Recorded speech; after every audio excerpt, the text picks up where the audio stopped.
Now at 11, a final report by federal investigators reveals new details about the plane crash near Newberg that killed a student pilot and flight instructor.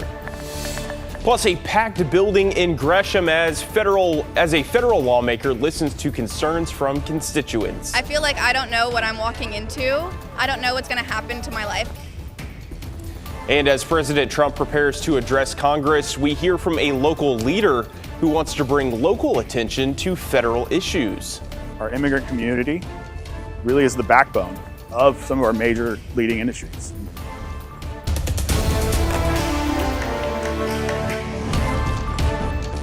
I know she's new, but this is not a time for new people to be holding back while they learn the ropes. This is a time for all hands on deck.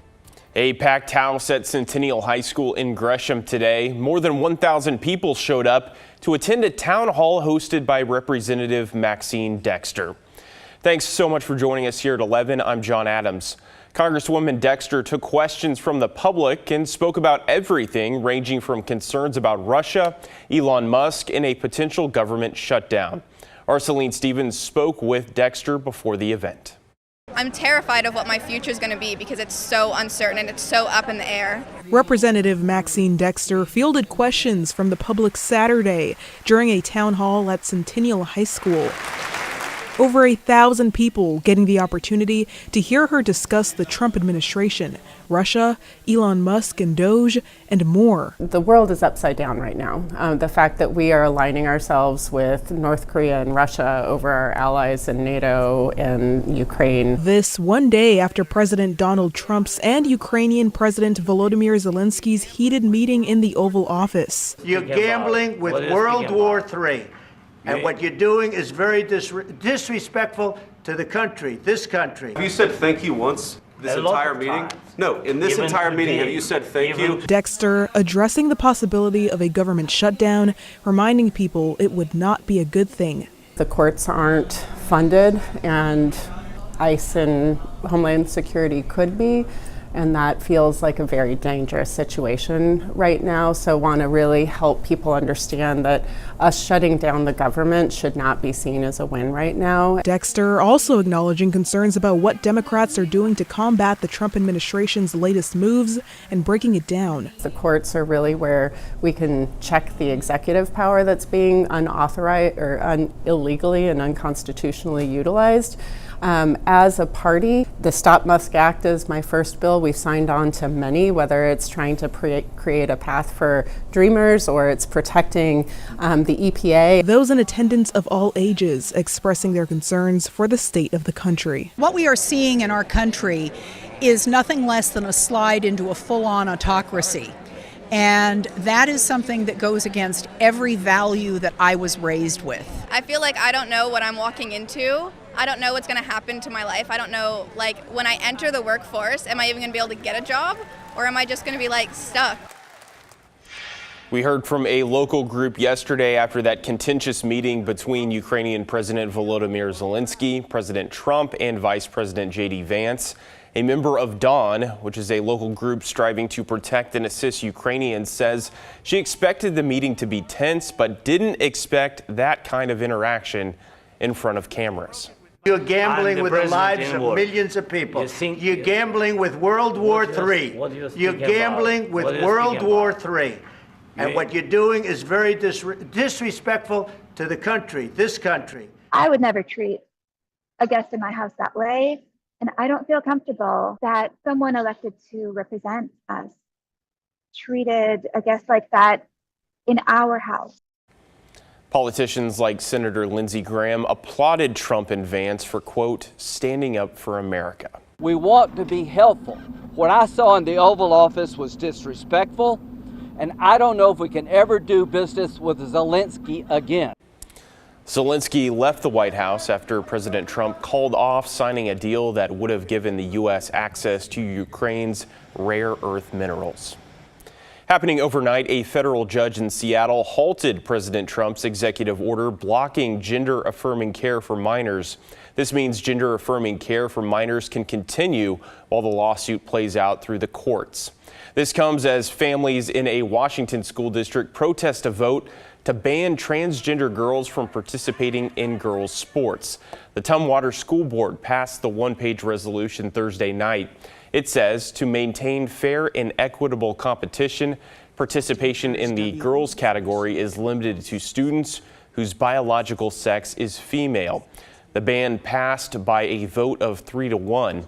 One supporting member cited an executive order signed by President Trump. A lot of us may disagree with the executive order, but us as school board members were caught between a rock and a hard place. Transgender students are a part of our district, and I'm concerned that this resolution communicates that we do not see these students as an equal part of our community. It's unclear how this would impact opposing teams playing at Tumwater. New at 11, the nation's capital preparing for President Trump to address a joint session of Congress for the first time since taking office for his second presidential term. Among the people that will be in attendance is Yamhill County Commissioner Bubba King. King was invited by Representative Andrea Salinas as her +1. He said he's excited for the opportunity and to talk about federal issues that have local impact, like immigration. It really affects the livability. I mean, the deportation, we're a rural community, right? And driven by agriculture. And our immigrant community really is the backbone of our economic, some of our major leading industries. And so that would be devastating.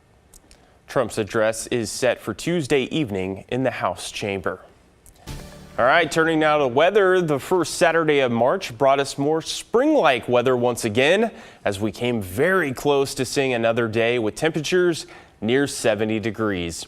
Meteorologist Joe Ranieri is here to let us know if we'll see warm weather heading into Sunday. Hey, Joe. Hey there. It's going to be much cooler from what we have been seeing. Now, not only is it the first weekend and the first Saturday of March, it's also the meteorological start of spring. Astronomical March or spring starts in just a few weeks. But we've been kind of treated for a nice end of February and a nice start to March with temperatures close to 70 degrees. We topped out at 66 degrees earlier this afternoon, 1 degree shy of tying an old record. Downtown Portland at this hour, overcast skies with a temperature of 52 degrees. And currently we're looking at temperatures dropping into the mid to the upper 40s right now. Overnight lows will be right around that 43 to 48 degree range. So kind of comfortable out there as you get ready to start your Sunday morning. And it will be a few spotty showers at times with temperatures right now along the coast in the upper 40s. But this is that weak disturbance that's moving in, bringing in a little bit of some snow showers throughout the southern Oregon Cascades and throughout parts of the Siskiyous. But going into the later part of tomorrow morning, we'll start to see more dry than wet conditions. Now, a weak system that's going to be bringing in some spotty showers late tonight and early tomorrow morning. But by the afternoon for your Sunday, it's going to be pretty dry with just temperatures topping out about 10 degrees cooler, a little bit more than that, more like 10 to 15 degrees cooler from what we saw earlier this afternoon. I'll talk more about the cool down and what we can expect to see heading into the first full week of March in just a few minutes. All right, Joe, thank you. We'll see you then. An update this week on a deadly plane crash from 2023 near Newberg. The final report from the National Transportation Safety Board found the flight instructor and student pilot both may have contributed to the crash. The NTSB found the probable cause to be the pilot's failure to maintain control of the airplane and the flight instructor's inadequate supervision of the flight. The crash killed the pilot, 20-year-old Barrett Bavacqua, and the instructor, 22-year-old Michelle Cavallati. Bavacqua's family sued the Pilot Academy, claiming Cavallati was solely responsible for failing to maintain control of the plane after letting it slow down below safe standards. A passenger on board who survived the crash told the NTSB she was not aware of any mechanical issues before the crash, nor did she notice any during the flight. Also new tonight, a man is in jail on multiple charges, including DUI and manslaughter, after a deadly crash early this morning in Fairview. The suspect, 27-year-old Leonardo Bullis Zafra, called 911 saying he was the victim of a He was the victim of a hit and run. When deputies arrived, they found an unconscious man near the road with Bullis Zafra struggling to answer questions. The other man died of his injuries at the scene. Multnomah County Sheriff's deputies believe the man was a passenger in Bullis Zafra's car when they crashed into a power pole. A blood draw at the hospital found Bullis Zafra's blood alcohol level to be nearly 3 times the legal limit. And back in the Portland Metro, the Multnomah County Sheriff's Office and its major crimes team are investigating a death in Troutdale. It's after a man's body was found on top of shopping carts in the parking lot of Home Depot on Southeast Stark around 5 this morning. The Sheriff's Office says they're working to identify the body and how they died.